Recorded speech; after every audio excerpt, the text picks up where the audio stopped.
I'm coming to this table with a lot of humility, because for me, interdisciplinary approach means that we do not have just to coexist next to each other with different disciplines, but we have to cross over. And crossing over means that I am at least out of my zone of comfort. I hope I can push you as well out of your comfort zone. I will be partially more pessimistic than anyone else has been up to now, and I will try to be more ambitious in terms of some of the ideas I put forward. I will have practically 3 underlying messages from the presentation. As for number 1, the crisis-to-crisis evolution of the economy is clear and not disputed. I will try to make the point that in the area of security, we have a similar from crash to crash cycle.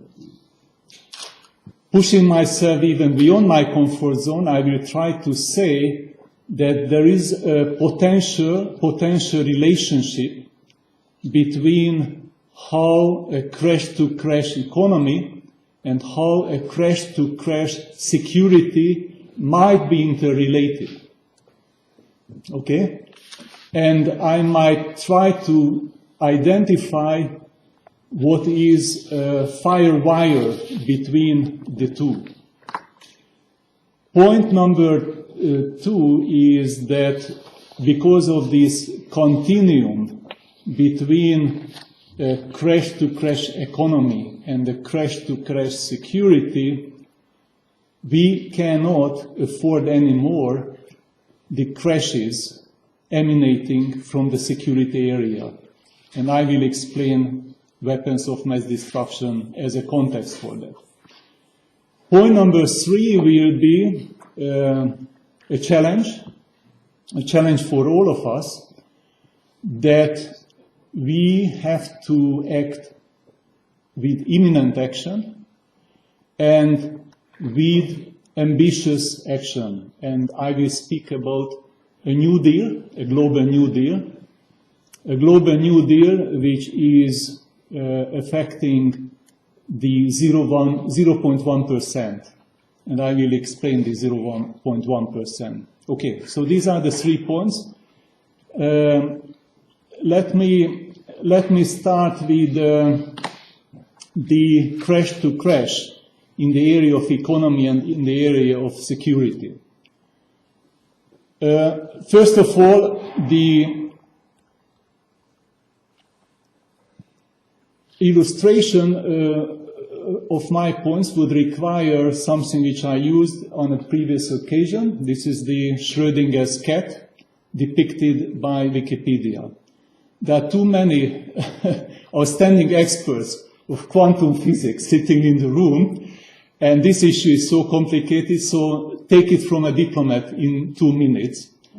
This is Schrödinger's illustration, how at the level of the subatomic particles, events and behaviors of those particles might be random, might be indeterministic, which was, with many nuances, challenged by Einstein.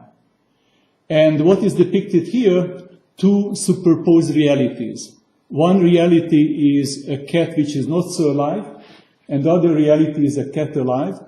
You see a device which is a device containing fission material, and one decay of an atom would, through a Geiger counter, trigger a mechanism which would release poison.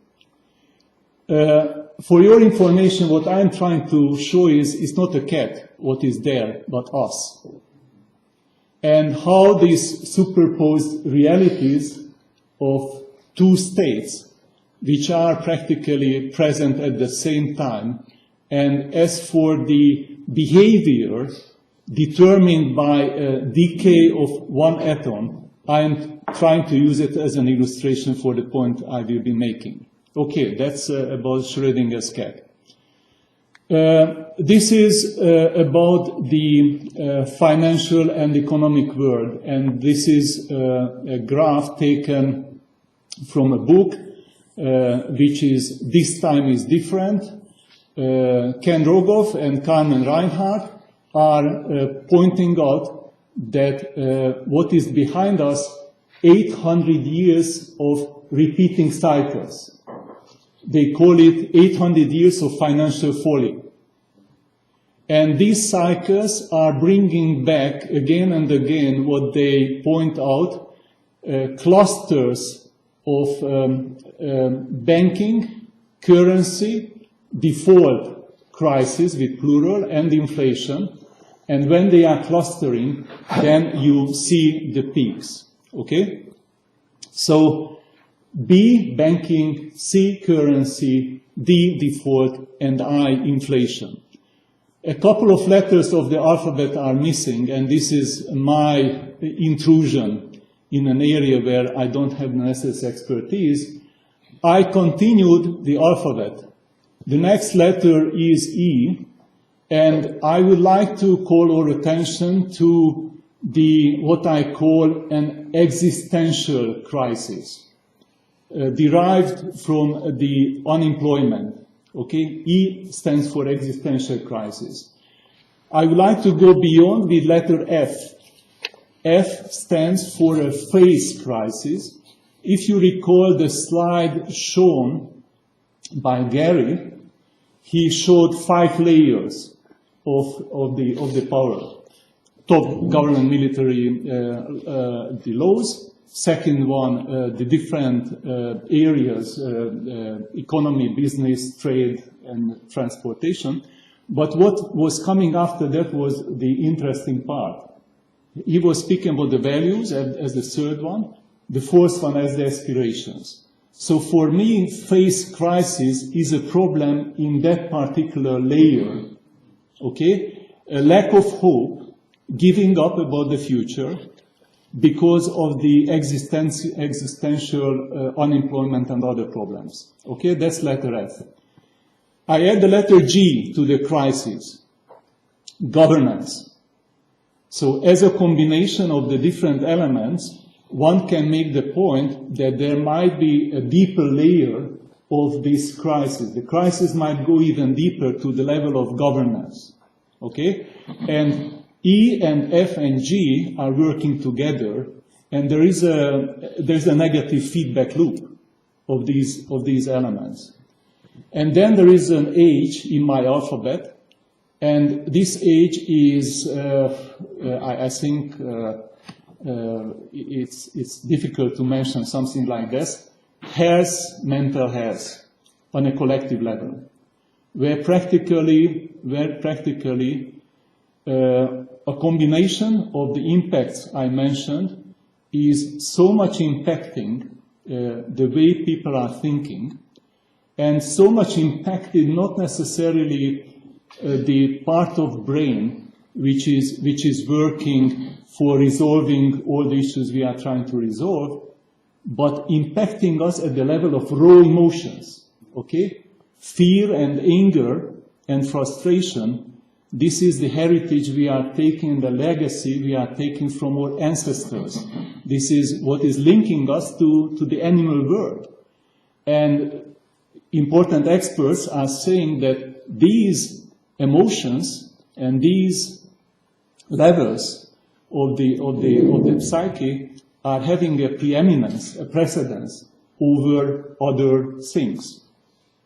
So this is E for existential, F for phase, G for governance, H for the health, for the mental health.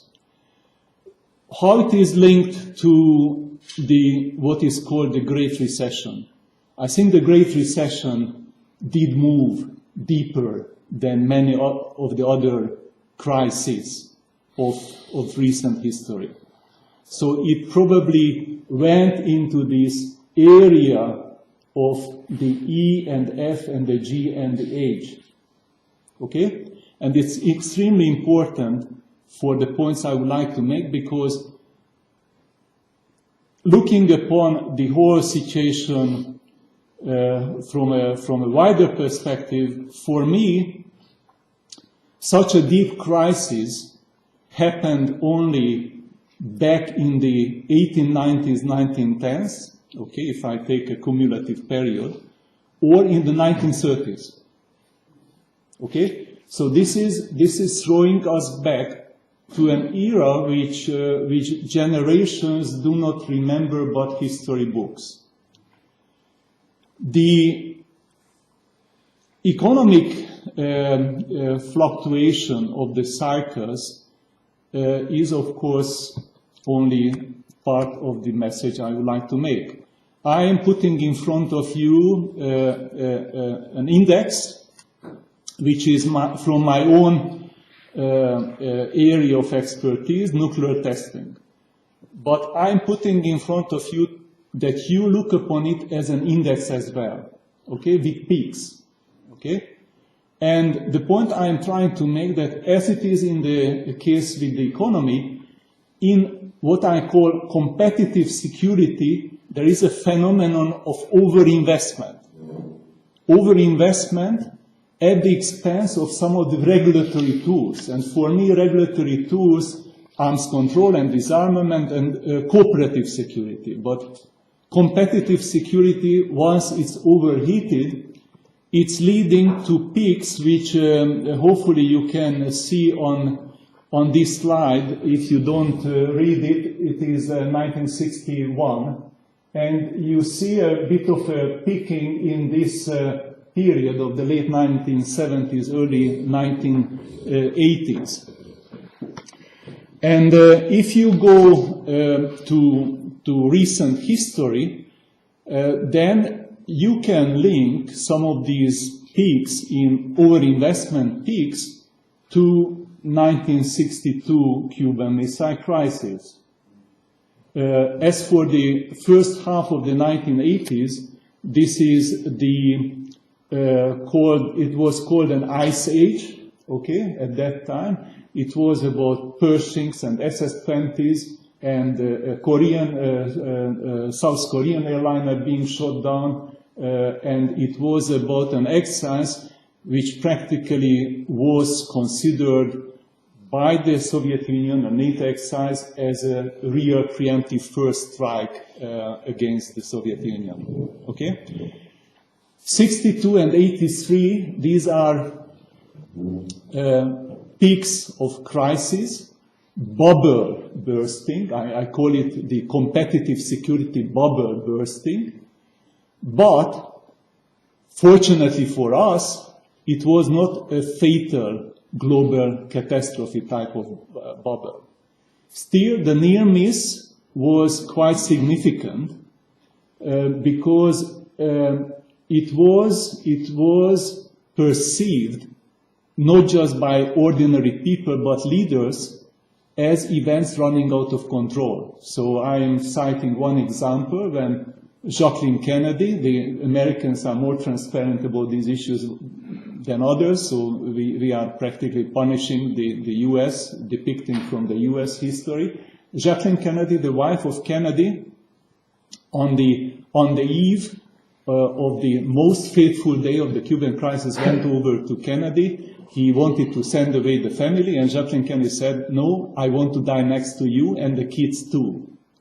Okay, this is where we were on the 28th of October 1962. Okay, hundreds of millions of lives at stake. Okay, and it was a luck.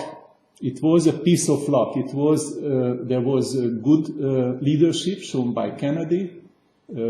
It's not clear how it went in the discussions of General Secretary Khrushchev, but what is clear that it came down to like submarines and three officers on one submarine disagreeing whether to use a nuclear-tipped weapon.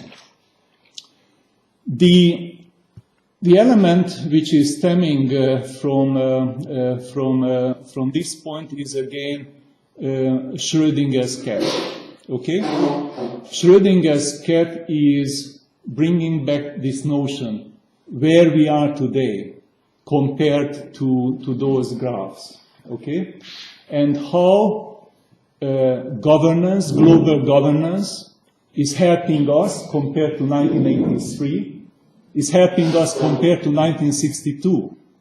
Okay? And where things are moving. And if I would like to look upon it from one reality point of view, I could say very quickly, I am running these slides, that the amounts of fissile material is decreasing. The US-Russian weapons stockpiles, the red and the blue lines, are coming down to a historic peak of nearly 70,000. But if I try to depict for you the shadow side of the Schrödinger's cat, then I will have to say that the blue line here is nuclear energy, which is flat, the increase of nuclear energy, which is flat. At the same time, only from the mid-1950s, the increase of fissile material is such that it's practically hitting the roof. So only in plutonium, we have an accumulated stockpile of military and civilian plutonium worth of nearly 150,000 warheads. 150,000 warheads, okay? The highest level was 70,000. It's twice the amount. This is not weaponized, but easy to weaponize. The same phenomenon is with uranium. The blue is the so-called peaceful use related uranium. And this is the nuclear weapon inventory. What is important that, number one, we have a legacy which we accumulated during the last 3 decades. Let's count only from 1983, during the 3 decades. You show the graphs, some of them hitting the roof, number one. In addition to that, we have a technological revolution. Okay, I don't have the time to go into the details how much all these things, on one hand, are a blessing for civilian life, but how much they are complicating the equation. Too much of destructive power in the hands of fewer and fewer people. So because of the control command systems of some of the facilities containing dangerous materials, it's a very complicated life. The third element, in addition to the legacy and to the new technological revolution, the third element is what is unfolding a new arms race. Okay? Those who do not know, especially in the strategic nuclear armaments, there is a new arms race unfolding. The projected amount of money which will be spent on it, it's around $500 billion, but it's not about the amount, but it's about the impact. And again, these 3 elements work together. So we have inherited only 200,000 warheads worth of plutonium, uranium, still weapons on high alert, and on the top of it, there is an ongoing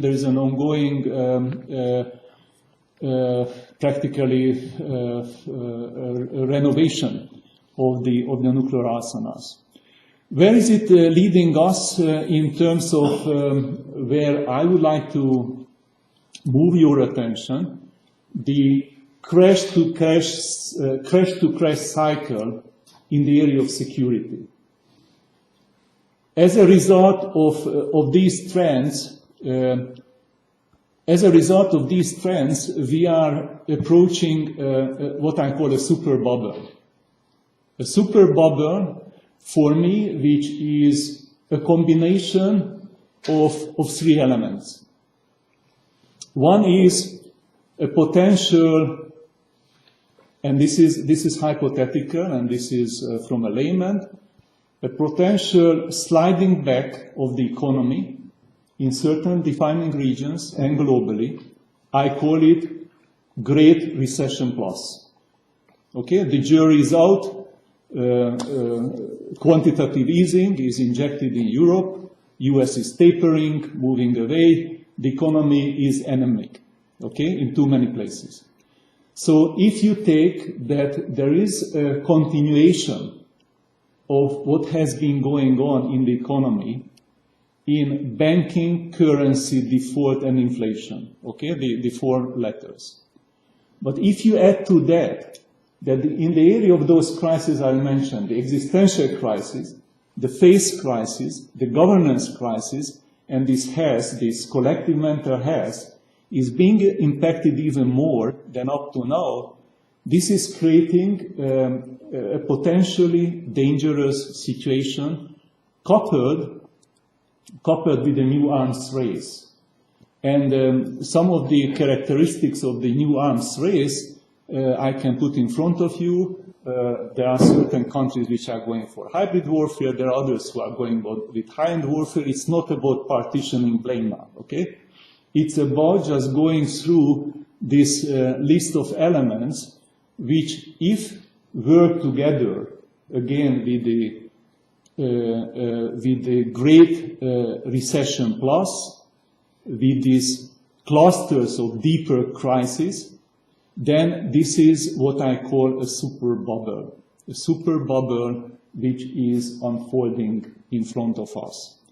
And again, if I go back to Schrödinger's cat, this is one of the two realities, superposed realities. The issue is how far away we are. Are we one atom decay away from the mechanism to trigger all the unimaginable things which we do not want even to evoke? Is it just about the amassed destruction capacity, which is depicted here with the green color on the screen? Or is it what is bothering us very much, the whole triggering mechanism? Both of them, the triggering mechanism and the amassed capacity. The relevant element which I would like to mention here, in addition to the book on the 800 years of financial folly, is the cycles which were described in the area of war and economy. Late 1980s, the author is Joshua Goldstein, and he tried to bring two worlds together, and very few are doing that. And he went through practically 500 years of statistical material relying on the publication of Levy. So there is a serious stuff behind what he is depicting. And what he is saying in his findings back in 1989, that in terms of major wars, he's speaking about major wars, and in terms of economic crisis, half of the cases, more than half of the cases, there is a correlation. And the correlation is such that the wars are happening in the upswing part. So when the economy is moving out of the crisis, and there is an upswing, this is when bad things were happening in terms of major conflicts, major wars. We are speaking of major wars. Okay. In addition to that, what he is saying, based again on some of the material going through, that there are periods he took of major war periods, and taking the period between the end of Napoleonic Wars, 1815, and the First and the Second World War, there is an increase of one order of magnitude of people becoming victims of the war. Okay, each year, tens of millions. Okay. In that period. Prior to that, it was 1-digit million, okay? it's very difficult to turn these numbers into statistical numbers. But I think we have to do it, otherwise we don't understand where under one of the two scenarios of this cat we are. Okay? The other interesting point is that these trends can be traced back for 500 years. Okay? And we can doubt, we should have a closer look where the methodology applied might be the wrong one. But there is an important element here. What is the potential relationship between the two words which is normally kept separate? Whether it's an accident or not, those two words, economy and the security, are kept separate. What is not depicted by Goldstein, and this is my own very humble endeavor to develop further, there might be one reason why the wars major wars have been happening in the upswing. It's called arms race. It's called rearmament. So especially in recent history, when a crisis was, or a set of crises was really, really stuck, countries went not for quantitative ease, but for qualitative tension. Okay? So there was an arms race and preparation for a war which was part for the economy to pull the economy out of the mess. And for many economists, it's bootstrapping because it wouldn't work. Okay, many economists would say it's bootstrapping. It will not work. But for at least one cycle, it might work. Okay, until there is some sugar added to the economy. The other important element, of course, is not just this role of the rearmament, but going back again to the phase depression. Okay, so I tried with a non-scientific approach to explain some of the risk of collective emotional hijacking. Okay, when there is a continued economic and distribution malfunctioning of the economy, and not just the economic bubble, but what I call the collective psyche bubble is ready to burst. Okay, this frustration, anger, and fear, and what I mentioned to you, the raw emotions. But what is important as well, thought leaders or leaders, and we might open here some marks whether they are real leaders or not, who are hijacking practically wide layers of the society, okay, with ideas which are practically leading to populist antagonization, trivialization of the war, okay.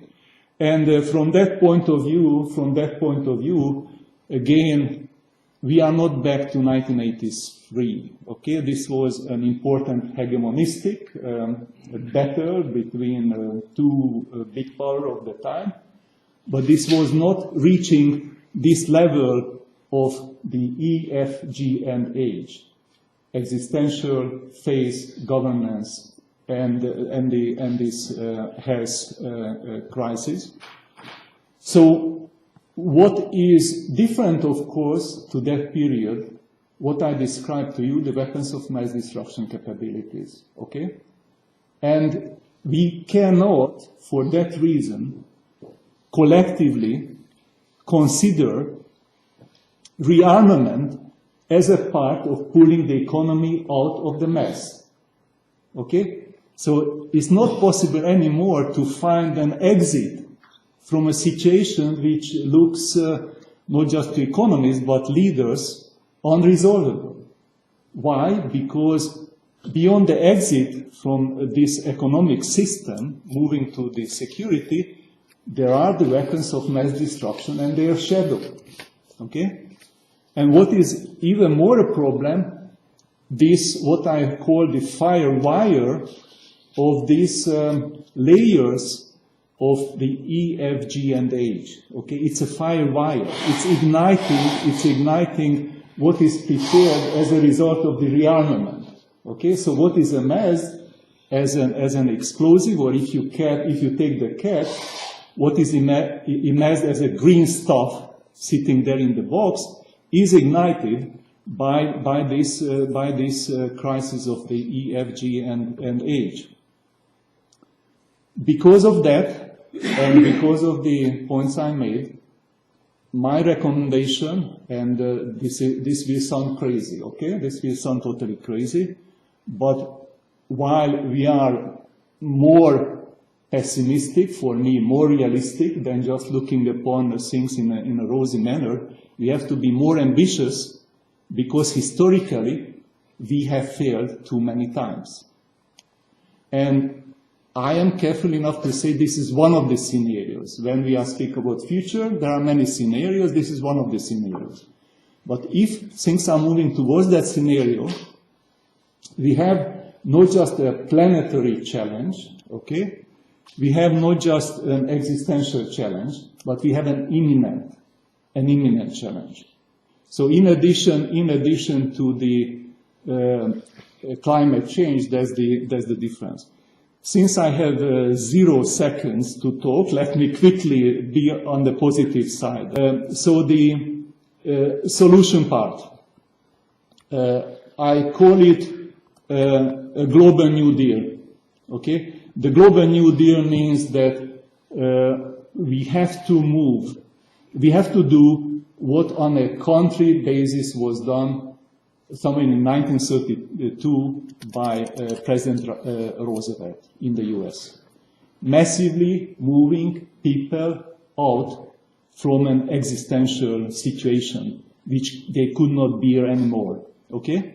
And we have to do it globally because of the global situation, because of the increase of the population. Those numbers which I will mention will look big, but my feeling is that we need 0.1% of the population, youth, I'm practically speaking about the youth, who are deployed through a New Deal on helping out on the Sustainable Development Goals, not just for faraway places, but for their own country, okay? For their own country on the 17 SDG areas, and the one is 70 goals of the SDG, to work in their own country and to work on climate change again, and to work on something which I call pause for peace, that is to stop the process I described to you.